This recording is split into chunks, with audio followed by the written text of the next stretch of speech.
Liverpool dan Jurgen Klopp boleh berencana, tapi yang menentukan hasilnya tetap dua kata lucu. Wasit Inggris. Selamat datang di Box to Box Football Show.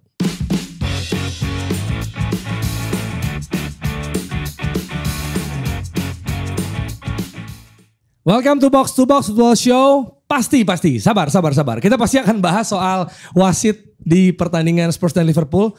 Yang mana juga banyak terjadi di pertandingan yang lainnya juga. Tapi sekarang kenalan dulu ya. Jerry Arvino, ada Rossi Vinsa. Halo. Ada juga, sabar, senyum-senyum aja lu. Gue gak mau ngomong dulu. Ya udah.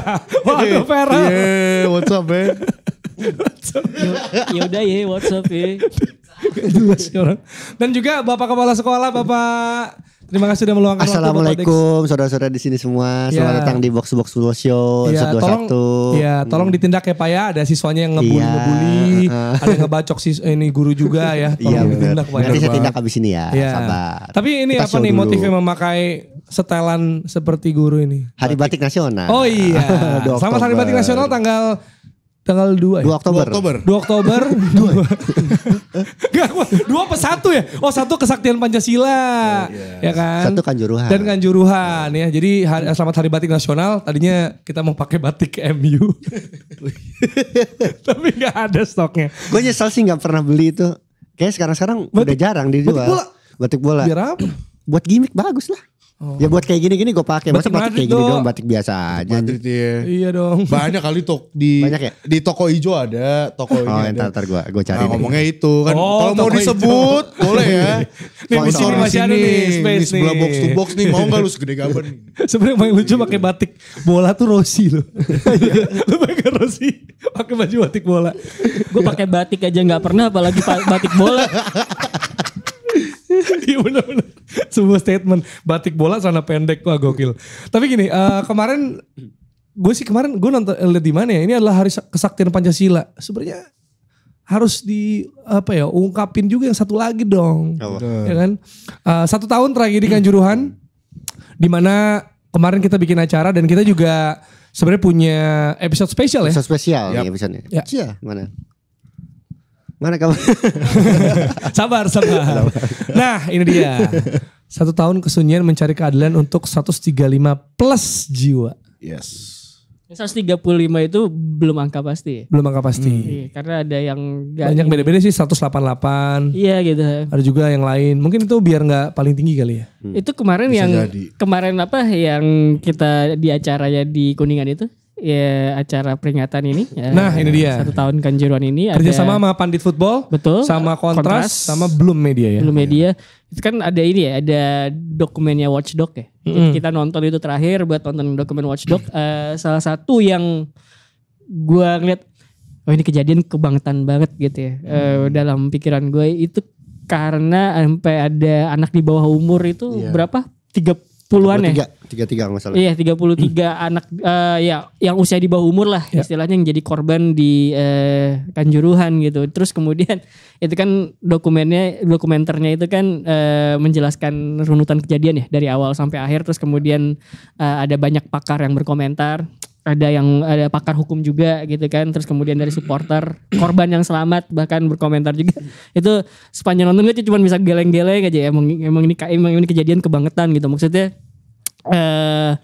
sesuatu yang harusnya tidak tereskalasi sampai segitunya tuh malah jadi sesuatu yang sangat-sangat mematikan gitu loh. Dan gue masih ini mohon maaf ya, dan gue kan suka merhatiin kalau postingan soal Kanjuruhan baik di YouTube-nya Box to Box, terus kemudian di postingan manapun, termasuk kemarin tuh di Instagram-nya Pandit. Ketika kita semua mendoakan gitu ya, misalkan ya semoga dapat keadilan segala macam, semoga segera tuntas segala macam, pasti ada aja yang komen itu kok provokatornya nggak diusut, itu provokatornya nggak diusut. Ya gue paham sih, mungkin lu kesel ngelihat ada orang masuk, cuman kan balik lagi ketika tindakannya harusnya tidak pakai sesuatu yang represif gitu ya, tidak sesuatu yang agresif, harusnya kerusakan kayak kemarin tuh nggak kejadian gitu. Nah gue cuman cukup heran aja sih, masih ada orang yang suka ngomong kayak gitu di komentar entah di Twitter, YouTube gitu, kayak apa gitu maksudnya. Ketika lu berharap bahwa semuanya ini tuntas, lu masih kayak konfliknya tuh malah diarahin ke horizontal gitu loh. Dan kadang-kadang tuh gue lihat kayak siapa sih, gue pengen ngecek kan yang komen siapa sih, oh anonim. Suka iseng kan gue gitu nih, apa sih komen kayak gini, suka di box to box gitu juga kan. nggak ada identitasnya. Nggak ada fotonya. Gitu. Iya, Nggak jelas ya. Iya, gue kan pengen lihat tampang lu kayak gimana sih ngomong gitu.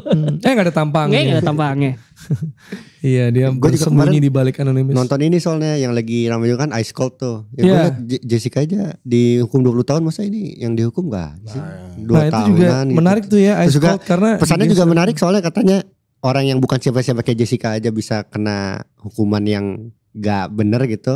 Apalagi yang ini melibatkan aktor-aktor gede gitu kayak Kanjuruhan gitu. Iya juga sih. Hukum di kita memang katanya tajam ke bawah, tumpul ke atas. Wah, itu kata ini ya salah satu orang tua korban yang kita ini juga interview ya, bisa itu lihat di 1 tahun kesunyian di box to box ada untuk dengar dari perspektif keluarga korban langsung. Nah, kalau dari acaranya sendiri kemarin gimana, Dok?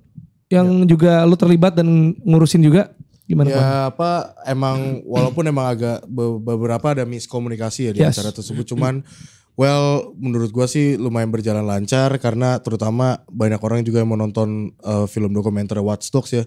Karena itu kan belum kita di mana-mana ya. Kita secara nggak langsung dapat privilege. Oh, lu boleh nonton langsung filmnya Watch Dogs sama kalau Pandit udah ya. Kalau Pandit udah.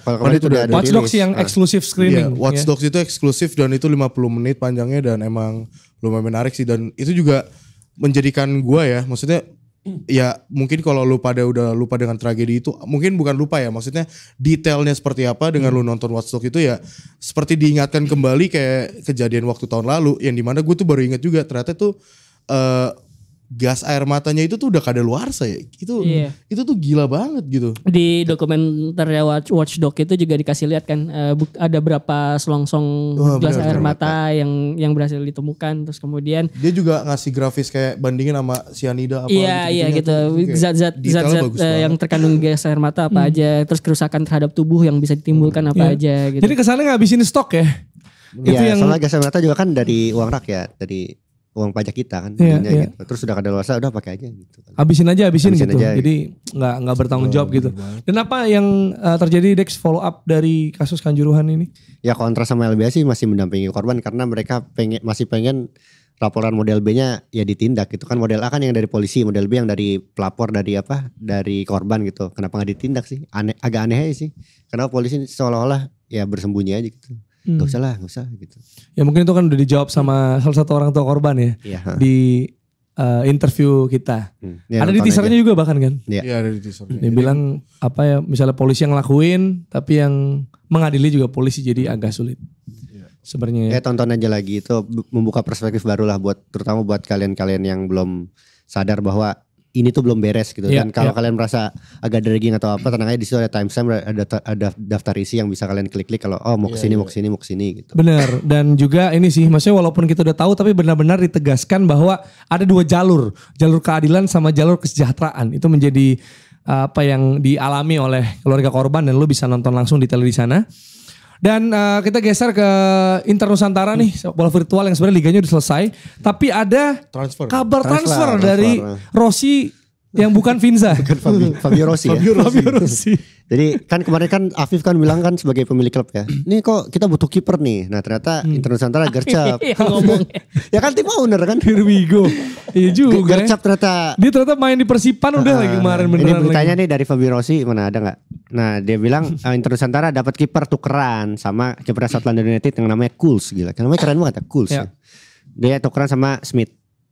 Smith bagus padahal. Iya Smith bagus itu. Ya tapi semoga kiper ini bisa menaikkan performa defense-nya Inter Nusantara. Si Zainal belum keluar kan? Zainal belum keluar ya. Kiper Inter Nusantara Zainal dari Singapura. Akrab banget loh. Akrab. Sering ngomong. Besti jatuhnya. Iya. Semangat Zainal gitu dia.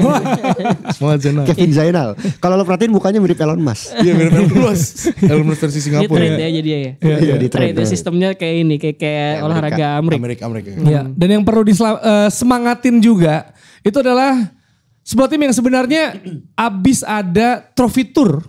Iya Ya kan, terutama treble treble tour ya? Apa? Iya. Display kan, display. Piala Super sih? sebenarnya 4 sebenarnya. Oh 4 ya? 4 trofi. Kemarin di Kuningan di Imperium tuh gue lihat. Sampai dapat Community Shield 5 tuh. Iya, ada apa? Sean Ward Phillips juga datang juga di sana. Sampai didatengin fans MU Arsenal. Nah, ada sosok so asik menurut gue ya. Foto gini. Foto gini sama merusak Arsenal pesta gini, orang bro. udah biarin aja. Heran gue. Kayaknya keren banget gitu. Kayaknya gue bisa bergaya pakai jersey apa yang lawan di perayaan tim lawan gitu loh maksud gue. Kalau MU mungkin ngerasa tersindir karena gue kan juga pernah treble, lu baru treble gitu ya. Iya. Arsenal apa anjir? Ngapain? Jangan nanya gue. Itu tidak mewakili kami fans Arsenal. Tolong. Iya maksudnya dia Community Shield harusnya ya. Dia ngapain? Bawa Community Shield terhadap Arsenal ya. Gak punya ini musim ini. Iya, harusnya cuma bawa maksudnya gitu. ngapain maksud gue? Iya, Justru malah lu mengemphasize kalau tim lu tuh nggak dapat apa-apa musim lalu, gitu loh. Gak jelas nih orang-orang ini. Aduh, tapi ini ya di dalam konteks sepak bola, Man City lagi kena kalah 2 kali. Kalah di Carabao Cup lawan Newcastle, kalah dari golnya Isak. Tapi oke lah, mungkin mereka bilang udah sering juga kita ya EFL, udah sering Carabao Cup ya udah. Masuk ke Premier League, kalah sama Wolves. Dan gol penentunya adalah pemain yang Pep gak tau namanya, at least lupa lah. Karena dia bilang the Korean guy, Wang Hee-chan. Kata siapa itu? Kata the Spanish manager ya? The Spanish manager. Yang lagi diusut timnya Barcelona ya. Ini kita lihat sebenarnya gini, kalau gue ngerasanya kan emang City gak full tim. Ya. Ya, jadi ada mungkin sekitar 6 cedera. Tapi ketika Pep omongin soal itu, dia bilang sebenarnya mungkin lu punya 18, 19, 20 pemain, 6 cedera gitu. Tapi menurut gue lebih baik dibanding squad lu banyak banget, misal 25, tapi gak ada yang cedera. Jadi gue harus memainkan 11 orang dan 14 pemainnya gak main dalam waktu yang lama. Jadi gue sih gak mau jadi manajer kayak gitu, kayak gue gak pengen ngatur, manage pemain-pemain yang gak dimainin terus akhirnya jadi berulah kayak gitu. Jadi kalau misalnya ada orang bilang tim yang baik itu punya 2 pemain di setiap posisi, gue gak setuju kata Pep. Pep bilang gue sukanya adalah 1 pemain, 2 pemain, 3 pemain yang bisa main di banyak posisi. Iya. Jadi bisa adaptasi gitu kan. Kayak misalnya Bernardo Silva, Phil Foden, Alvarez gitu kan. Bahkan Oscar Bob juga yang dimain kemarin bisa banyak posisi. Rico Lewis juga gitu. Gimana lo melihatnya? City tumbang Ini 2 kan kali. kemarin kan bisa 6 kali kemenangan beruntun kan di Premier League kan. Maksudnya orang-orang juga ngiranya City bakal melaju mulus sampai di jeda internasional berikutnya. Soalnya jadwalnya emang gak terlalu sulit sih Jer. Kalau yang kalah lawan di Carabao Cup itu orang-orang bilang City agak konsentrasinya agak terbagi soalnya kan mau ke Piala Dunia juga. Meskipun masih lama, masih Desember tuh. Kelihatan dari skuadnya. Cuman kalau yang Premier League kemarin gue ngeliat skuadnya meskipun dari yang ada ya maksudnya ya. Dari yang ada skuadnya tuh bukan mencerminkan Pep Guardiola tuh lagi mengistirahatkan pemain sih, enggak gitu. Sama yang gue sorotin ya kalau dari Wolves ini mungkin di efektivitas Haaland aja sih. Soalnya buat gue dan buat para pemain FPL tuh performa Haaland tuh ngaruh banget ke setiap pekannya untuk Manchester City gitu ya. Kalau lagi apes kayak gini tuh ya banyak yang menyayangkan aja sih. Ya dan cedera juga pasti jadi faktor ya. John Stones Kayak Johnson masih nggak cedera. ada, terus Kevin De Bruyne baru main 23 menit. Bernardo in and out ya, main kadang enggak. Terus Kovacic baru balik dari cedera dan Rodri nggak ada. Gimana lo melihatnya? Merah ya? Kalau Iya, gue sih kartu ngeliatnya merah. emang ya ini sebelum gue ngomong panjang lebar ya, emang gue nggak terlalu jarang banget nonton Manchester City karena gue ngerasa kayak ya ini tim udah perfect banget lah, komplit gitu kan. Maksudnya apa yang harus dibahas lagi gitu. Walaupun emang banyak fans followers box to box tuh banyak yang minta kapan nih bahas City, kok bahasnya ini mulu ya udah. Nah kalau menurut gue sih yang gue lihat ya emang beberapa pemain intinya itu banyak yang cedera gitu. Pemain yang emang bisa dibilang tuh backbone-nya musim lalu yang bisa ngebawa 4 trofi itu kan. Ya dan gue ngerasa pemain yang menggantikan peran pemain tersebut sekarang kayak misalnya Mateo Kovacic mungkin, Matheus Nunes, mungkin ada Rico Lewis juga dan lain-lain. Calvin Phillips. Yes, Calvin Phillips yang kemarin sempat dikritik ya masih belum bisa menggantikan peran itu dengan tepat gitu, dengan baik gitu. Dan tadi Bang Dex juga bilang ya sebenarnya City ini juga dikoordinir dengan efektivitas Erling Haaland juga kan. Ya itu ada problem di sana juga. Walaupun menurut gue sih Julian Alvarez bisa jadi kunci. Cuman ya kalau menurut gue emang lagi off aja sih. Emang 2 match belakangan ini. Emang lagi off. Iya. Ya dan tadi mungkin ini pandangan Waldo juga pandangan banyak orang yang merasa City mau udah bagus-bagus aja. Mereka juga kedalaman skuadnya aman gitu kan. Dan mereka secara taktikal mereka punya pelatih yang luar biasa gitu. Tapi kenyataannya ada lubang-lubang yang terjadi ketika pemain kunci mereka nggak ada. Salah satunya adalah Rodri. Kemarin Nunes sama Kovacic jadi double pivot. Gak bermain dengan baik, gak main efektif. Calvin Phillips yang gantiin juga gak bisa mengisi lubang di sana.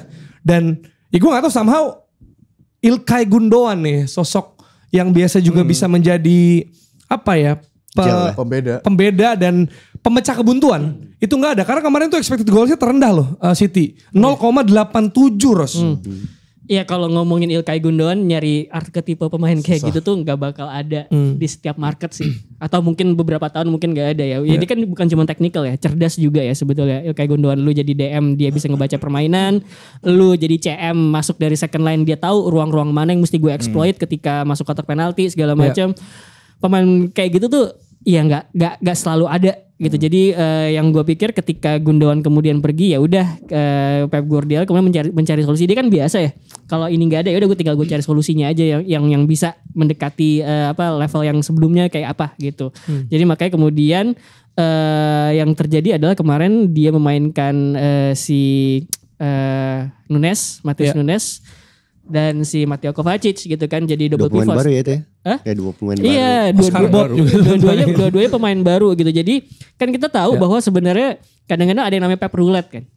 Bahwa squadnya Manchester City karena tahu dia dalam gitu ya. Terus kemudian Pep bisa merotasi sesuai maunya dia. Sesuai gue pikir kayak cocok yang main si ini, kalau game ini di game lain dia segala macam gitu kan. Dia kan seneng punya opsi kayak begitu. Cuman harus diingat juga Pep Roulette itu biasanya adalah pemain-pemain yang emang udah benar-benar paham nih sama sistemnya Pep dan biasanya udah ada dalam beberapa waktu tertentu dia udah ada di dalam skuad Manchester City itu. Nah, musim ini ketika rotasi itu dilakukan, pemain-pemain yang hadir di dalam starting 11 tuh pemain-pemain baru. Tadi Kovacic, terus kemudian Nunes, jangan lupa di depan kemarin tuh main Jeremy Doku. Ya kan, Jeremy Doku juga main. Itu kan semuanya pemain-pemain baru gitu. Ada memang Calvin Phillips, tapi Calvin Phillips semenjak datang tuh kayak dia masih harus terus beradaptasi ya kan sama sistemnya Pep. Kayak kemudian dia susah banget masuk starting 11 gitu.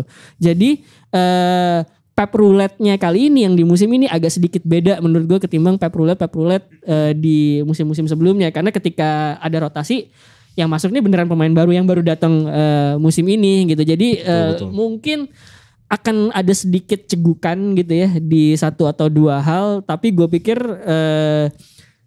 dua kekalahan beruntun, yang satu di Carabao ya udahlah itu anggapannya mungkin tanpa ini ya, tanpa mengecilkan Newcastle ya.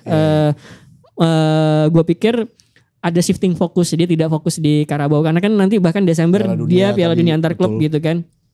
Manchester City, terus kemudian yang pas lagi kemarin lawan Wolves itu ya kalah gitu. Cuman pada akhirnya menurut gue tidak melihat City itu sedang struggle turun gitu loh. Jadi kayak cegukan aja gitu. Ya apalagi tadi ya ngomongin soal pemain yang cedera, karena kan mungkin memang mereka kehilangan sosok Rodri yang biasanya bisa langsung passing spot on di tengah.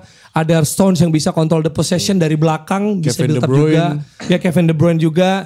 Terus ya maksud gue sebenarnya apa yang dilakukan dengan ambil Matheus Nunes sudah benar. Walaupun bukan double pivot itu peran utamanya begitu ya. Iya, tapi paling enggak dia bisa main berapa posisi Ros. Karena itu yang juga menjawab tadi statement Pep yang tadi gue ngomong di awal. Itu juga menjawab kenapa Pep ngambilnya Matheus Nunes. Bukan misalnya kayak Olise, Crystal Palace. Iya. Karena emang versatilitas yang dimiliki gitu. Kayak gue salah satu hal yang gue lihat ketika Pep narik Matheus Nunes kan adalah bagaimana dia tuh sangat-sangat direct kan. Bahkan si Pep bilang bahwa cara dribblingnya Matheus Nunes tuh mengingatkan gue akan Kevin De Bruyne gitu kan.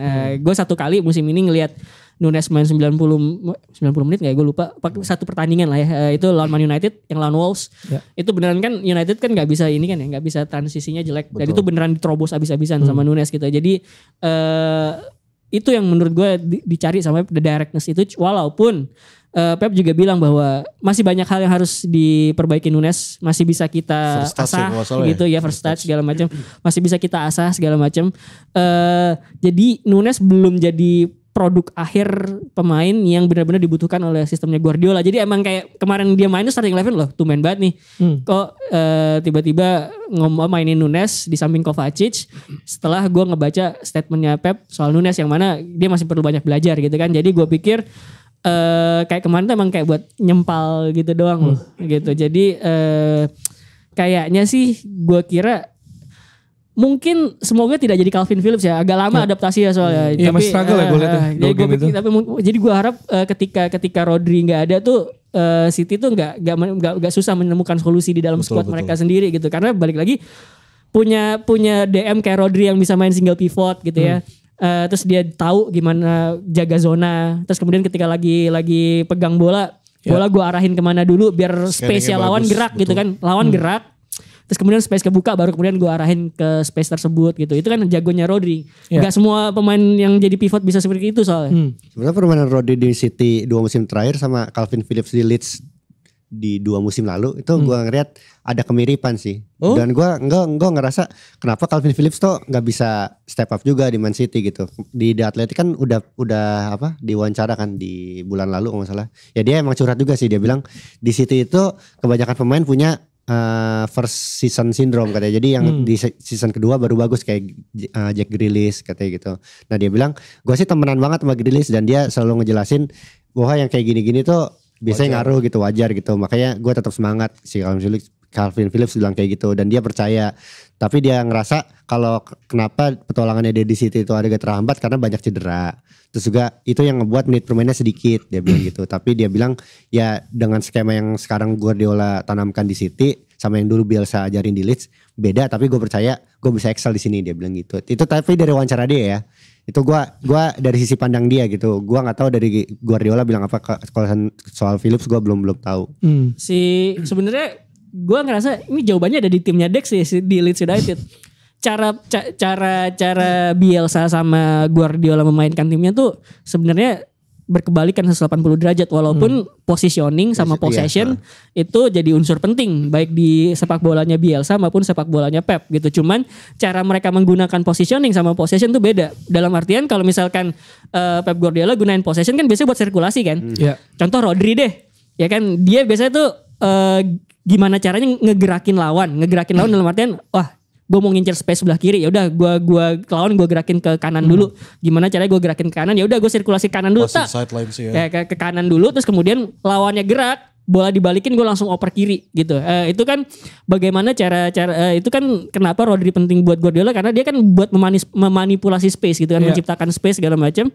Sementara kalau Bielsa gue ngeliatnya dia kan menggunakan possession buat vertikal kan. Secepat mungkin kan Dex ya, secepat mungkin buat sampai ke depan gitu. Makanya kemudian Leeds Bielsa tuh sangat-sangat eksplosif dan bahkan kalau untuk buat marking aja main marking, bukan zonal gitu kan. Jadi apa namanya posisi pemainnya tuh kayak ditempatin sesegera mungkin biar sampai depan gitu loh. Jadi itu udah beda. Dan sementara dia main di posisi si Calvin Phillips ya maksudnya. Dia main di posisi sentral di DM di sebuah tim yang gaya buat nyerangnya tuh beda. Gitu loh. Yang satu lu harus lebih sabar, sementara lu harus di sini buruan ada space kosong langsung ke depanin gitu loh. Itu menurut gua nggak bakal mudah sih untuk bisa apa namanya langsung settle gitu. Itu emang gak gampang mudah. Bahkan di Inggris kan dia kan main yang sama Declan Rice kan berdua tuh. Kapan ya Euro ya? Euro itu. Sama Declan Rice berdua.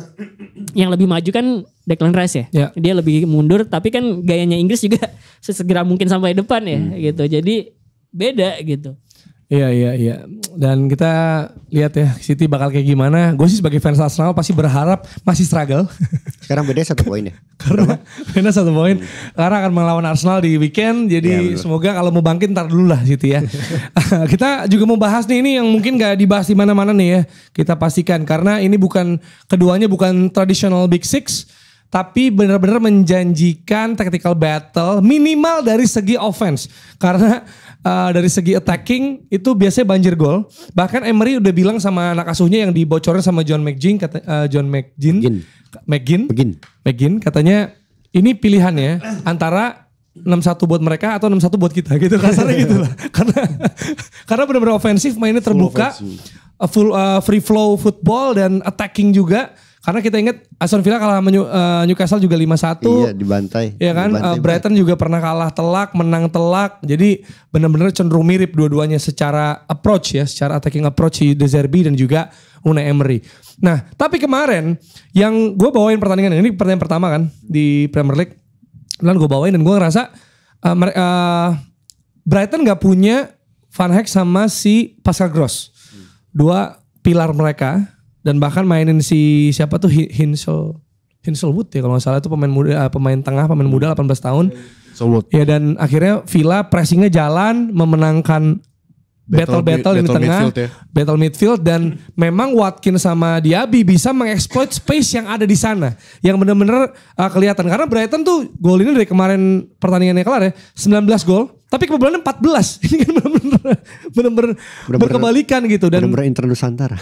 Inter Nusantara bener, kadang menang, kadang kalah telak juga dan memang kerasa banget kehilangan sosok Caicedo belum bisa keganti sih. Mereka udah punya Baleba ya 19 tahun tapi belum terlalu teruji. Terus juga punya Dahoud dari Dortmund. Ya, Dortmund. Tapi sebenarnya mainnya juga gak terlalu banyak di Dortmund kemarin.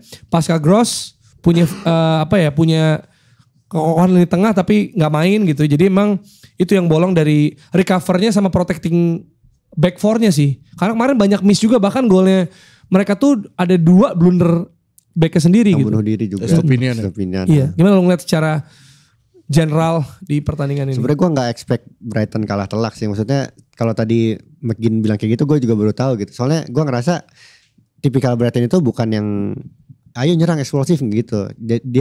Mereka tuh kan mengontrol permainan kan. Dan tipikal permainan sabar kayak gitu tuh harusnya nggak mudah ditembus berkali-kali gitu loh. Ya mungkin 1-2 kali gitu. Jadi gue kaget banget sih lihat 6-1 ini lawan Aston Villa.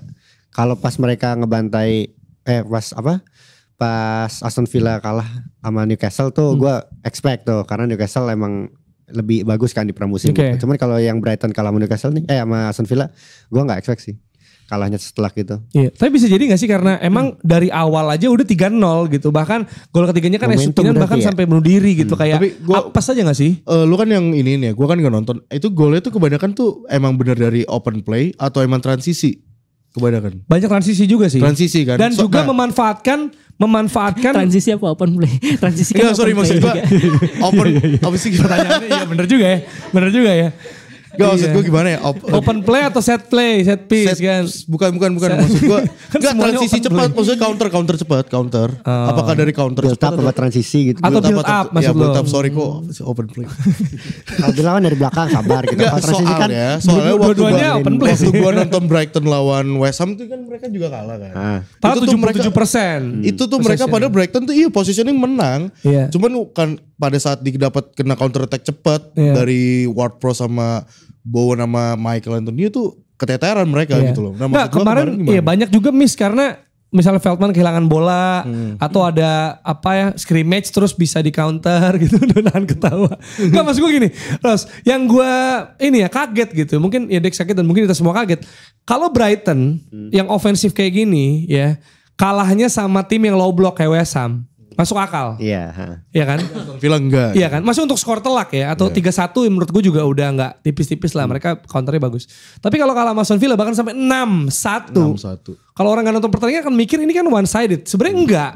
Cuma memang nggak klinis aja di lini depan gitu dan gimana lu ngelihat misalnya approach momentum ya pas udah 3-0 mungkin mereka lebih iya attack bahkan gitu ya. udah 3-0 terus babak kedua si De Zerbi itu triple substitution langsung. Ya nggak ada pilihan lain gimana udah 3-0 gitu. Gimana Tapi, lu kalau ngelihat approach-nya bentar, De Zerbi gua nambah lagi. Oke. Brighton itu bahkan ya kalau udah kebobolan banyak pun mereka tuh nggak mau main low block gitu. Mereka bakal tetap full. Iya kita pernah bahas kan, De Zerbi gitu gak bisa diatur. Gue begini karakter gue, DNA Part of gue. DNA ya. Iya karakter gue begini gitu. Gimana Ros, Emery sama De Zerbi, lu pun kaget gak kalau lu ngelihat approach sang pelatih sama hasilnya? Sebenarnya kalau Emery sih nggak kaget ya. Emery kan punya tweak taktik yang bagus ya. Iya. Dia bisa main proaktif, bisa reaktif juga gitu. Udah sering lah Aston Villa-nya Emery itu bikin kejutan terus kemudian menihilkan lawan gitu. Iya. Itu udah beberapa kali kejadian lah. Jadi gue tidak heran gitu. Cuman emang yang kagetnya emang perkara skornya aja gitu. Iya. Pertanyaan lo kan kayak berarti emang Brighton tuh punya kelemahan gitu kan. Punya gitu.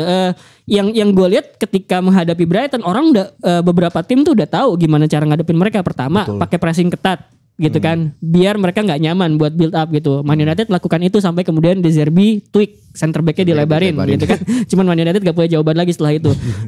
Kedua menurut gue yang banyak dilakukan ketika menghadapi Brighton adalah jaga sentral kan. Compact dong, Iya, compactness itu dong. pokoknya lu padetin di tengah. Jadi mereka tuh nggak nyaman buat nerobos lewat tengah gitu. Mereka Dan main dari sayap. ketika itu kemudian nggak berjalan, biasanya permainannya Brighton juga nggak jalan gitu. Contoh yang gue inget juga, sorry ini contohnya dari tim gue sendiri yang lagi Piala FA semifinal ya musim kemarin tuh yang lawan Penalti gak sih? yang lawan Brighton. Gue lupa ya apa itu penalti apa enggak. Tapi cara Man United menihilkan Brighton pada pertandingan itu adalah ya udah gue pressing terus gue bikin box midfield di tengah. Jadi sampai lu nggak bakal bisa nyaman buat ngalirin. Itu sampai Caicedo menurut gue juga kayaknya agak repot tuh buat apa jaga tengah gitu. Itu sebenarnya caranya Brighton, cuman Emery dan Villa meraktikkan itu semua to the devastating effect gitu loh, sampai efek paling mematikan gitu. Dan gue ngeliatnya ketika kemarin kejadian ya mungkin sayap juga berpengaruh ya serangannya Aston Villa gitu. Tapi ya itu sih ada cara kelemahannya Brighton gitu. Jadi kayak kita mesti ngejelasin box midfield tuh dari kemarin tuh kalau Iya, ini. box Jadi midfield. 3-2-2-3 biasanya ya. Iya. Jadi di tengahnya tuh kayak kotak gitu lah, ada dua pemain kan kayak kotak gitu. Jadi Kalau Diamond kan gini kan Diamond kan. Nah ini kalau box tuh Jadi biasanya kalau 2-2. misalkan Manchester City nih misalkan formasinya pakai satu pivot, dua nomor 8 gitu kan. Itu kan cuma 3 tengahnya. Nah, gimana Segitiga caranya? tuh. Ya, segitiga dengan satu pivot di belakang gitu kan. 2 nomor 8, satu pivot segitiga tuh. Nah, gimana caranya bikin box midfield? Biasanya fullbacknya ada yang inverting gitu, inverting ke dalam terus jadi kotak deh tuh tengahnya. Satu fullback inverting, satu pivot, 2 nomor 8. Itu biasanya bikin tengahnya tuh jadi lebih rapat, dan ini tren yang udah kejadian di Premier League 2-3 musim terakhir lah ya gitu. Banyak lah udah tim udah memberlakukan itu, termasuk ya kemarin tuh Sofyan Amrabat waktu lawan Palace di Carabao ya, termasuk di lawan weekend kemarin tuh juga pakai box midfield gitu. Jadi Amrabat fullback tapi inverting biar membentuk box midfield itu gitu. Soalnya ini kita perlu, soalnya box midfield itu box to box banget kan. Oke, kita geser aja ke pertandingan yang sudah dinanti-nantikan untuk dibahas pastinya. Ya kan, tapi sebelum kita bahas kontroversinya mungkin kita bahas secara penampilannya dulu. Ya secara sepak bola, secara permainan kedua tim taktikal. Yang mana kalau gue sih menyorotinya Ange, ya pelatihnya Spurs ini cukup unik karena Son ditaruh di CF, ya di depan center forward. Dan Richarlison yang di kiri. Dan kerjasamanya sama Udogi juga merepotkan Joe Gomez. Gitu. Jadi front four itu jadi kerasa banget sih jadinya ya. Si Son, kemudian Kulusevski di kanan, kirinya Richarlison, ada Maddison juga. Gitu. Itu yang terjadi dari si Spurs ya, dari penyerangan Spurs. Kalau dari Liverpool sih mentality monster. Walaupun bermain 9 pemain, Respect. tapi masih fight sebelum akhirnya tumbang juga. Tapi Bunuh diri. wasitnya ntar deh. Kita secara penampilan dulu nih, secara permainan Spurs lawan Liverpool. Kalau itu gue nggak heran sih sebenarnya. Karena menurut gue ketika Son, kan udah pernah kita bahas ya, ketika Son lu taruh terlalu wide gitu ya, itu pengaruhnya bakal makin sedikit impact ya buat Spurs gitu. Son terlalu putih. Wide, lebar. Ini agak. Ya lanjut ke Ini ada Fayat ya. Nggak, lanjut Pendengar dulu. box-box dari Nggak, Mesir dia bilang, nggak. oh ini kenal sama Parama gitu. Oh ini Parama yang suka marah-marah. gitu. Ayo.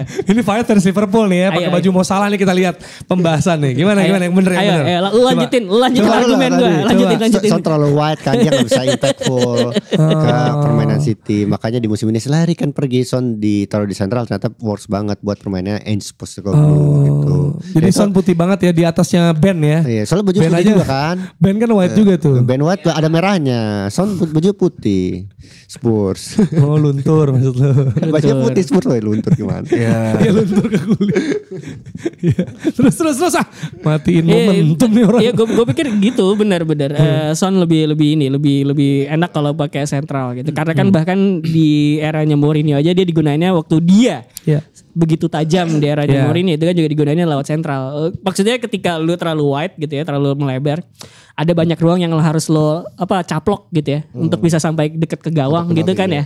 Nah, dan itu kan belum tentu itu mudah bisa lu caplok yard atau meter menuju gawang itu. Bisa jadi lu bakal di double team sama lawan, makin repot, makin susah.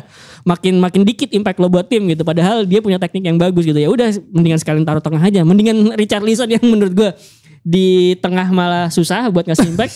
Mendingan taruh sayap gitu buat jadi pergerakannya bisa lebih gitu. berguna ya. Paling enggak on and off ball movementnya kerasa gitu. Iya betul, mendingan kayak gitu. Untuk buka ruang gitu kan. Dan sebenarnya si Liverpool tuh yang tadi lu bilang kan dia ini ya mentality monster, ya itu benar. Tapi menurut gue akan selalu gue kasih kredit tuh Jurgen Klopp tuh punya cara beradaptasi yang sangat bagus. In game manajemennya tuh oke kok. Klopp walaupun kadang-kadang penduknya teriak-teriak, wah kenapa ini dimainin, wah ini kenapa ini ditarik, itu suka kejadian kayak tapi gitu. Tapi semua fans akan kayak gitu lah. Iya, tapi ada beberapa keputusan Klopp menurut gue sangat-sangat oke gitu dan bekerja dengan baik. Dan gue kemarin ngeliat ketika ada kartu merah Mohamed Salah yang tadinya melebar, ya udah mau nggak mau harus masuk sentral. Ada gitu. beberapa kali adjustment ya kartu merahnya. Pertama sih siapa? Curtis Jones. Baru abis itu Jota itu ada beberapa adjustment. Dan Liverpool ini kekalahan pertama sejak tanggal 1 April 1 Oktober 6 bulan ya. Full seperti. 6 terakhir kali April Mop kalah. Ingat aja harinya. Sampai 1 tahun tragedi karena Juruhan baru kalah lagi. 19 pertandingan tidak terkalahkan dan akhirnya tumbangnya katanya sih oleh keputusan kontroversial wasit. Di mana fansnya berteriak ya. Oh ternyata ini Spurs jual Harry Kane beli wasit. Gak bunuh diri aja. Kata Klopp juga, I never saw a more unfair game. Gitu. Terus dia bilang ya for you it's funny. Buat lu mah lucu, buat gue mahal nih. Kalau gue berkomentar gitu kan. Dan kenyataannya pemainnya juga ngerasa gitu. McAllister bilang katanya normal when you play with 12. Maksudnya 12 players. Ke Romero ya. Ke Romero cry at home. Wah. Gitu ya. Ini Romero nih nangis di rumah sama aja Van Dijk. Gimana? Lo kaget gak? Nih karena kalau untung kita gak di stadion. Karena kita di stadion, kita semua kan kaget. Karena si Waldo teriak Matip. Dramatik banget nih si Matip gitu. Tapi itu juga yang VAR juga. Iya, banyak problem ya emang wasit Inggris tuh ya. Maksudnya dua kata lucu ya. Gue sih gak cuma wasit Inggris sih. Sebenarnya semua wasit di dunia ini kayaknya banyak problemnya. Kecuali mungkin Eropa turnamen UEFA Champions League ya. Agak generalisir nih orang nih. Di La Liga tuh banyak contoh kasus kayak gini juga. Wasit badminton gitu, wasit Smackdown. UEFA Champions League orang Barcelona lagi diinvestigasi wasit UEFA Champions League. Itu ntar dulu dong, jangan dulu kan gue. Dia bilang semua wasit di dunia. Apakah wasit Smackdown, wasit badminton, mafia wasit juga bermasalah. Wasit sepak bola. Wasit apa yang dia Erick Thohir, yang tukang tahu. Iya. Gimana? Tapi maksud gue ini kayaknya emang bener kata Bang Tio kan ya kedepannya pasti nggak entah MU entah apa pasti bakal dirugiin sama wasit gitu kan. Dan ini tuh nggak pernah ada evaluasi lebih dalam lagi gitu. Selalu akhir-akhirnya cuma klarifikasi gitu kan. Gue bahkan dulu tuh sempat ngomong sama Bang Dex juga ya, terkait tentang peraturan handball ya, ya. Yang dimana tuh tiap tahun tuh sering diganti-ganti. Itu kayak menurut gua kenapa nggak lu coba jadiin pakem atau mungkin at least 5 tahun sekali gitu, biar orang tuh tahu ternyata aturan pakem handball tuh seperti ini atau gini. Kan permasalahannya kalau kita balik lagi ke game Liverpool tadi ya.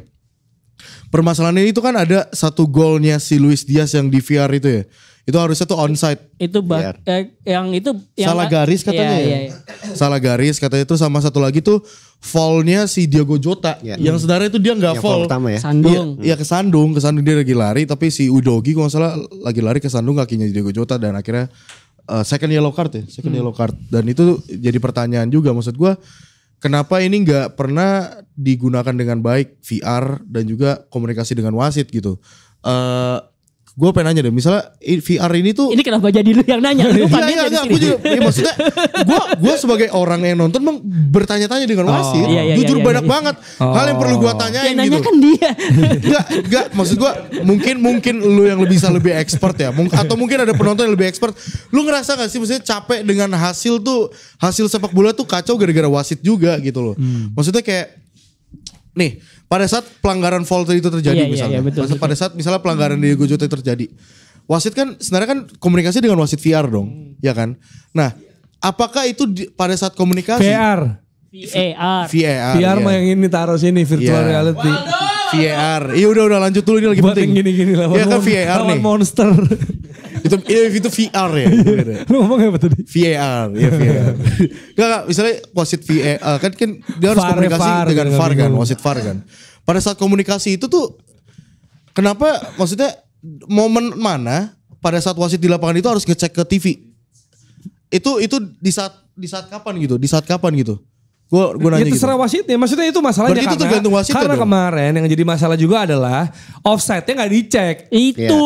Nah, Maksudnya karena dia ada ngomong sama ini juga kan, wasit VAR-nya juga kan? iya karena mereka juga bahkan merasa itu mah udah obvious, Iya, udah iya. obvious onside. Jadi ya udah lanjut aja. Loh kok nggak kick off? Nah yang gue bingung sebenarnya kalau itu kan lanjutannya nggak kick off kan. Nah kenapa nggak pas nggak kick off nggak di call kan mereka bisa ada waktu untuk Betul, memperbaiki itu. sebelum pertandingannya usai kayak sekarang. Ya orang nggak bisa ngapa-ngapain lagi dong. Minta maaf bisa. Akhirnya minta maaf lagi 4 kartu merah dalam 7 game ya. Pertama kali untuk Klopp juga dan Jota juga 87 detik ya kalau nggak salah ya. Iya. Iya makanya Tadinya pertanyaan- fresh legs tiba-tiba itu. Ada banyak keputusan yang kontroversial tapi selesainya cuma dengan minta maaf sebelum lebaran Dex.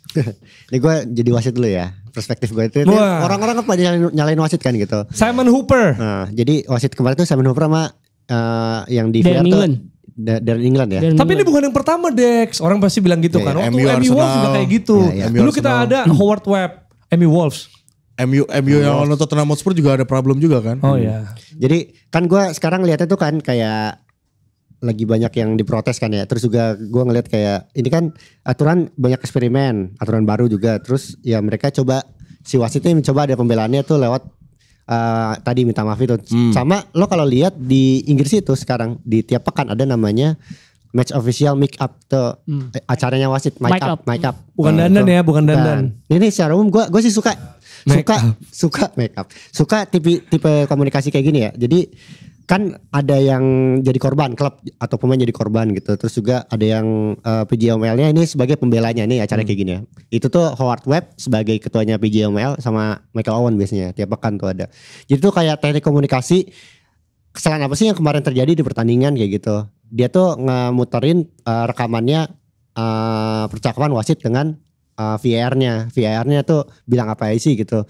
Liatin ini dong. Itu mah gak perlu dicek. Nah kayak gitu diperdengarkan. Kenapa acara ini penting? Buat sebenarnya sih dari perspektif PGMOL itu PGMOL tuh adalah badan wasit itu untuk membela wasit sebenarnya. Nah menurut gua soalnya ini penting karena lo kalau lihat ini data dari IFAB itu badan yang bikin peraturan di sepak bola.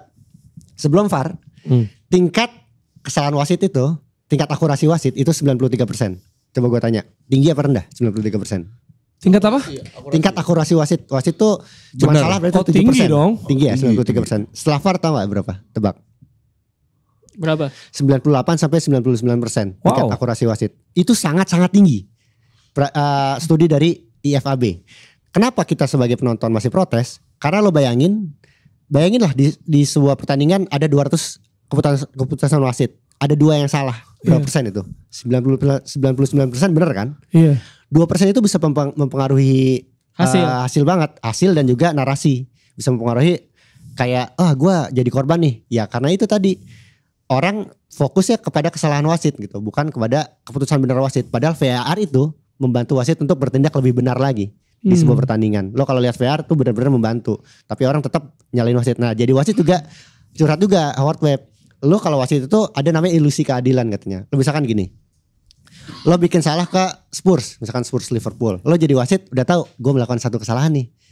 Gimana cara gue biar bisa adil? Oh. Gue bikin satu kesalahan buat Liverpool Biar gitu. impas. Biar impas. Padahal Jadi itu ada biar kayak impas. gitu juga. enggak itu psikologi Nggak wasit. enakan, nggak Psikologi enakan wasit. ya. Padahal dengan melakukan itu wasit telah berbuat 2 kesalahan. Oh. Di pertandingan ini bobotnya sama ya 2 kesalahan wasit ya. Kalau gue lihat ya. Tapi bedanya 2 kesalahan untuk merugikan Liverpool.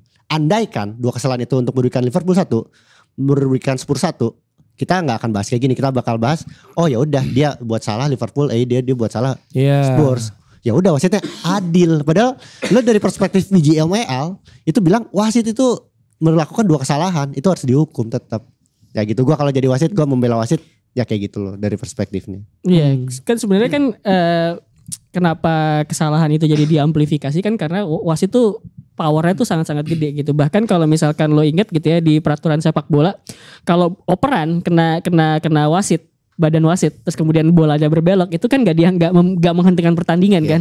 Itu dianggap bagian dari pertandingan gitu kan? Se-invincible itu wasit, setidak tersentuh itu wasit di dalam sebuah pertandingan sepak bola. Makanya kemudian mereka dituntut untuk supaya keputusan itu 100% tepat sebenarnya gitu, harus tepat gitu. Karena kalau misalkan gak tepat dan memengaruhi hasil akhirnya nggak bisa diubah gitu. Kekecewaannya udah nggak bisa diobatin. Terus kemudian yang bisa dilakukan adalah meminta maaf gitu. Dan yang paling yang bisa dilakukan adalah wasitnya dimutasi, nggak main gitu ya, nggak memimpin pertandingan. Kalau nggak salah yang lawan Liverpool ini petugas VAR juga kena hukum akhirnya untuk nggak bertugas untuk sementara waktu gitu kan. Ya itu doang yang bisa dilakukan. Cuman kan balik lagi. Pelatih udah kecewa, pemain udah kecewa, supporter udah kecewa, hasil tidak berubah gitu loh. Jadi yang bisa dilakukan adalah ketika kesalahan, emang orang harapannya gimana caranya nih nggak melakukan kesalahan lagi gitu. Menurut gua ada satu hal yang kalau ngelihat Premier League dari musim ke musim itu selalu kejadian gitu kan. Gua kan selalu bilang bahwa gua tidak mau mengomentari hal ini karena kalau udah salah ya udah gue terima aja lah tim gue diinin, ntar tinggal tunggu aja waktu tim gue diuntungin gitu loh. Bakal jadi kejadian tiap tim bakal dirugikan, bakal diuntungin gitu. Makanya gue malas untuk meributkan. Cuman kalau harus membahas hal ini dari sisi solusi, menurut gue ya menyamakan persepsi sih, persepsi soal peraturan gitu kan. Kadang-kadang yang repot adalah ada dua kejadian yang sama gitu. Misalnya handball, orangnya begini ngerapat ke badan gitu ya, hand tangannya gitu ya. Bola kena, ada yang dinyatakan ini penalti, ada yang enggak gitu. Nah, makanya kemudian supporter jadi bingung. Ini yang persepsinya gitu. Yang jadi yang menyebabkan handball tuh yang mana gitu. Karena di kejadian kemarin itu enggak handball, kok sekarang handball gitu. Ada juga yang misalkan bola tangannya ngelebar dari badan gitu ya. Terus kemudian bola kena tak gitu kan, sama wasit enggak handball karena enggak sengaja gitu segala macam. Deliberately itu loh yang bikin. Gimana menilainya tidak sengaja misalnya gitu. Gimana menilainya bahwa kan itu kan tangannya udah melebar dari badan gitu kan, dan membelokkan arah bola gitu. Masa enggak handball gitu loh. Pada kejadian lain itu langsung straight handball gitu. Jadi yang harus dibenahi adalah itu bagaimana persepsi wasit terhadap peraturan gitu. Apakah satu wasit dengan yang lainnya sama? Dan kalau misal jadi gak ada kebingungan di antara penonton gitu loh, yang menyebabkan lebih banyak pembahasan yang tidak perlu gitu, jadi debat kusir di mana-mana gitu loh. Diwawancara ini bisa lo lihat di The Guardian, karena ini sebagai pengetahuan juga ya, wasit itu nggak boleh diwawancara, wasit pertandingan. Kenapa Howard Webb sekarang bacot? Karena Howard Webb udah pensiun jadi wasit, jadi dia bisa ngomong. Nah, bagian handball ini dia juga curhat. Handball itu paling susah buat wasit karena emang subjektivitas banget. Jadi dari satu keputusan lain tuh bakal beda-beda. Tadi yang Rossi bilang itu masih bikin pusing Howard Webb sampai sekarang sebagai ketua badan wasitnya Inggris. Karena sekuensinya pergerakannya nggak pernah benar-benar sama ya. Ada yang tangannya agak gini, ada yang gitu. Dan itu cepet gitu kan. Dan sebenarnya peraturan handball itu kan berubah dari waktu ke waktu ya. Betul. Gue inget ini kejadian Italia Chile Piala Dunia 98 itu menurut gue ada sebuah adegan yang sangat-sangat jenius ya. Bola diarahin ke tangan pemainnya Chili tuk gitu. Handball. Italia dapat ini kan, dapat hadiah penalti gitu kan.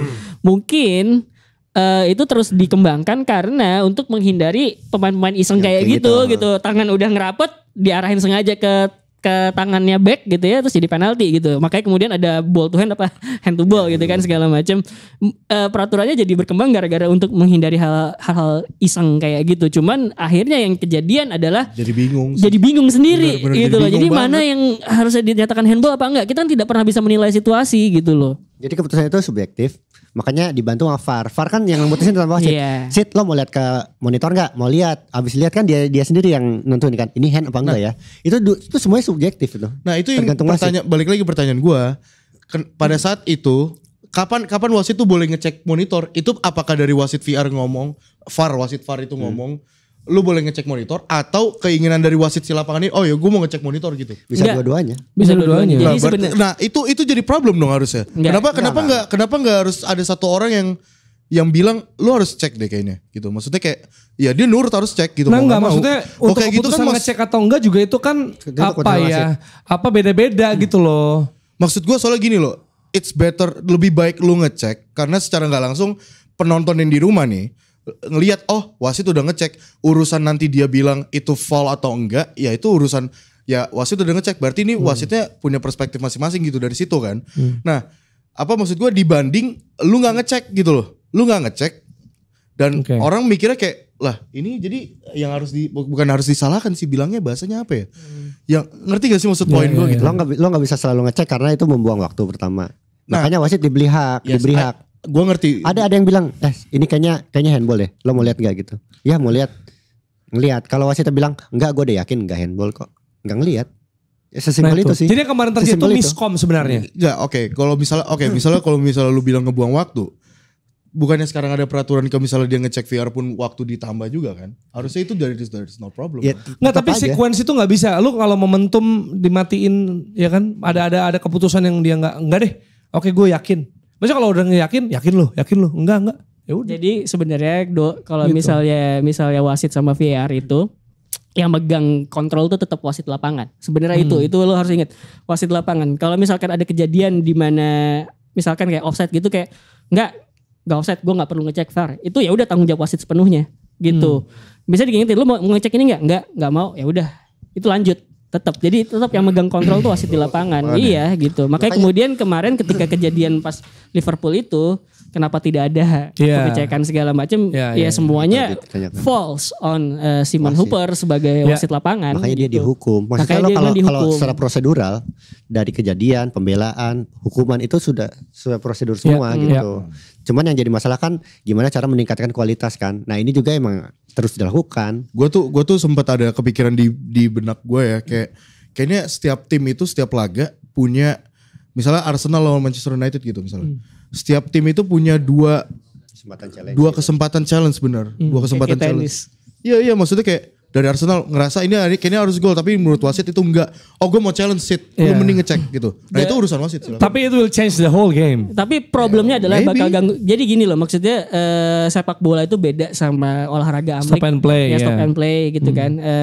Ada tradisi yang nggak bisa berubah. Mungkin lo kan selalu bilang bahwa ketinggalan zaman sepak bola. Tapi ya again tiap-tiap olahraga tuh punya nature-nya masing-masing menurut gua. Jadi bahkan termasuk volley itu bisa challenge juga. Bisa juga lagi rally nih, challenge tiba-tiba pelatihnya. Iya, gitu. Tapi kalau di challenge lagi rally, itu kalau salah challenge-nya, itu poin langsung buat lawan. Iya. Bola kan gak bisa kayak gitu. Maksud gue ketika langsung lu ngasih gol buat lawan gitu kan. Dan ada batasnya 2 kali salah challenge, udah gak boleh lagi. Kalau bener terus silakan. Tapi kan berarti dia bisa, misalnya nih, skor kalau volley ya, 2-4, 2-3. Ya poin terakhir ya dia challenge aja. Tapi kan itu gak bisa, karena golnya bola belum tentu. Ada satu minimal juga belum tentu kan. Itu lebih ke arah VAR aja kan dianggap mengganggu flow kan sebenarnya gitu. Menurut gue harusnya udah stop di VAR aja. Gue sih termasuk orang yang setuju ya sama VAR, karena kan bayangin kalau nggak ada VAR ada kayak gini. Bayangin nggak ada VAR terus kemudian kemarin golnya Alejandro Garnacho stand in ya kan bobol gitu loh Arsenal gitu.